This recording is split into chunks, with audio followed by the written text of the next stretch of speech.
Hooked on a feeling, I'm high on believing that you're in love with me. Guardians of the Galaxy Volume 2 is directed by James Gunn and is the sequel to the original Guardians of the Galaxy movie that came out in 2014, and this movie also takes place in the Marvel Cinematic Universe. Obviously, it's another installment in this huge ongoing universe, and it stars Chris Pratt, Zoe Saldana, Dave Bautista, Vin Diesel, and tons of other people. Kurt Russell.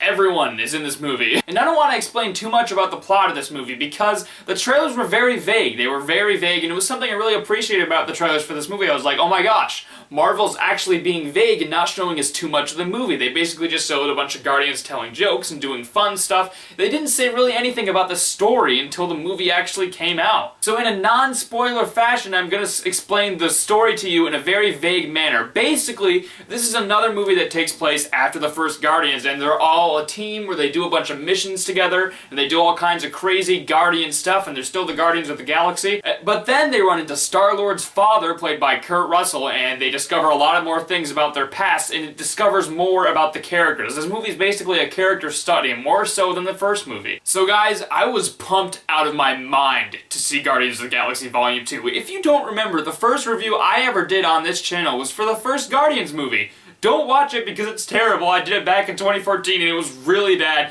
It's a terrible video. It's the first video I ever did. And going into the first Guardians, I thought it looked like a joke from the trailers. I thought all the trailers looked very silly. I didn't know if Marvel would be able to pull something like this off with such obscure characters. And then I saw the movie, and it blew me away. It reminded me of Star Wars, it reminded me of Star Trek, but it was also extremely funny and new, with new characters and a lot of really cool things that we'd never seen before, and it blew me away. That was a legitimately great movie. Not only did it introduce us to a bunch of new characters, but it also set up this other whole world in space that also sort of coincides with the world on Earth. It's like a universe within a universe, sort of, if that makes any sense. Guardians of the Galaxy was such a hit that you even had DC sort of copying off Marvel's success like they always do and trying to make a movie similar to Guardians of the Galaxy, and I think it failed. So since I love the first movie so much and the Marvel Cinematic Universe, I was in my seat in the theater ready. I wanted to love this movie. I wanted to sit down and say this is one of the best comic book movies ever made. I was ready to have so much fun. When that Marvel logo came up on the screen,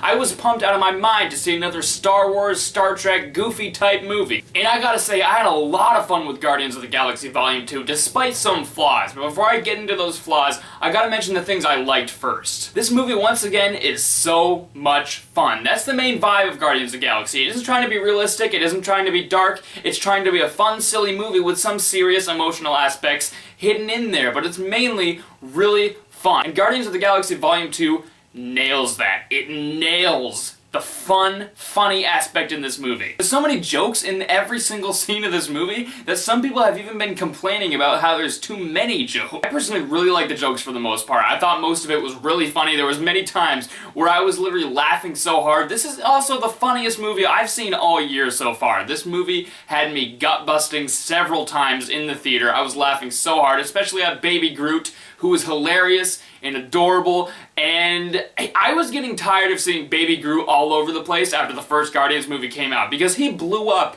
after the first Guardians movie and he was all over the place and I got tired of seeing him, but now I'm not really tired of him anymore because he was so awesome and funny in this movie. James Gunn once again nailed the fun, funny, silly aspect that Guardians is. It nailed it. He really did nail it once again with this movie, and some of the humor in this movie might even be a little bit better than the first movie, surprisingly. But another thing he nailed was the dynamic between the characters. The characters in this movie are really good. They bring the characters to new places that we didn't even see them in the first movie. Because the first movie introduced us to all these characters. There were still a lot of mysteries in the first movie that we didn't know. It was like, they set up some things for the sequel. Even though the ending isn't like a cliffhanger or anything, there were a lot of things in the movie that were like, hey, why is this a thing? That wasn't answered, where's that? Because they don't explain certain things in the first movie to set up to the other Guardians film. And I really like when movies do that. This movie answers a lot of the questions that you had going out of the first movie. mysteries, like who Chris Pratt's father is,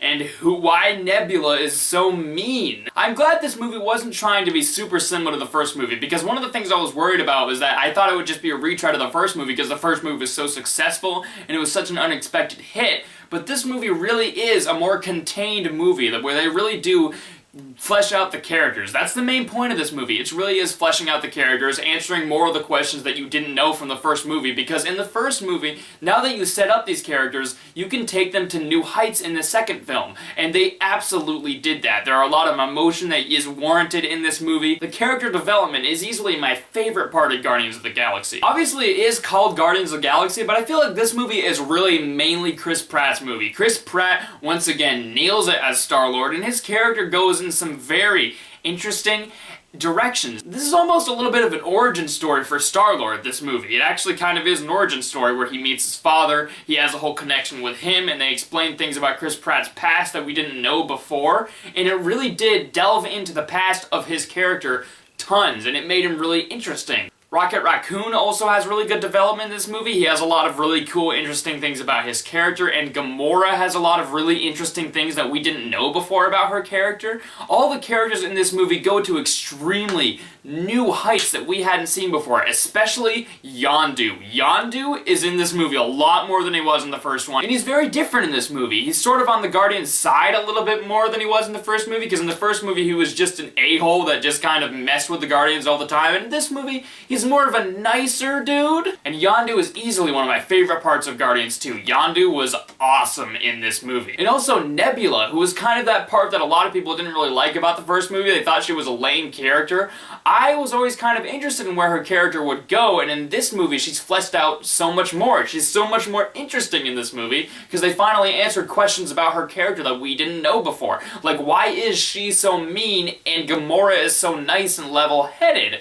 Why is it like that, since they're both the daughters of Thanos? What's the difference between them? And they answer that question, and it's really heartbreaking, honestly. They give good backstory to Nebula's character in this movie that I didn't realize that they would have, because Nebula was always just this character that was like, I have to be bad. This movie is also visually beautiful. The visuals are fantastic. It might even be a little bit better than the first movie, and it's kind of expected at this point for the Marvel Cinematic Universe movies to have excellent visuals, and this one really does. I think it should be nominated for probably Best Visual Effect, especially something at the beginning of this movie, which was incredible. It was basically a full CGI person, and I couldn't tell that it was not real. I thought like an actor was playing it at first, and I was like, oh my gosh, that's not an actor, that's a CGI person.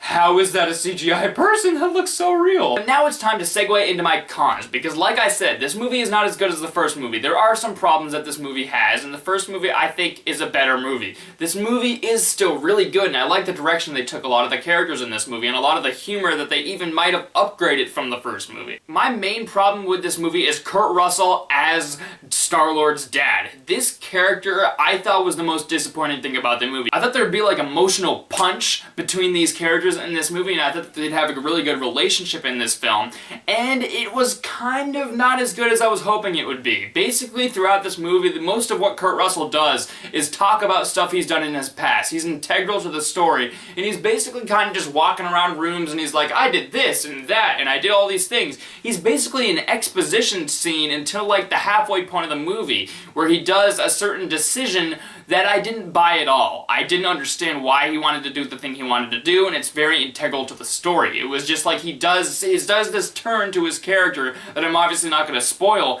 but I really didn't understand why it happened, and I thought if they fleshed out his character more, gave him better motivation for the thing he wanted to do, then it would have been a lot better. It was a little bit rushed for me. And also his relationship with Pratt could have been a lot better. I thought he was just sort of fine in this movie. He could have been more charismatic like Chris Pratt was in this movie, but he's just sort of fine. Most of the movie he's basically just saying exposition, and I thought his relationship with Chris Pratt could have been so much better, and it was really disappointing to see that their relationship wasn't the best, because I felt like there was a lot of emotional things that could have happened between them in this movie, but it's all sort of skimmed over. It's all sort of rushed, and it's like they didn't get the right emotional punch that I was hoping they would between these two characters. The relationship between them was just kind of fine, and Kurt Russell was mainly, unfortunately, kind of bland in this movie, I gotta be honest. Sorry about that. For some reason, my camera just decided to kind of cut out that part of the video, so I gotta make this little edit here to where I talk about the rest of the stuff I wanted to talk about in the video.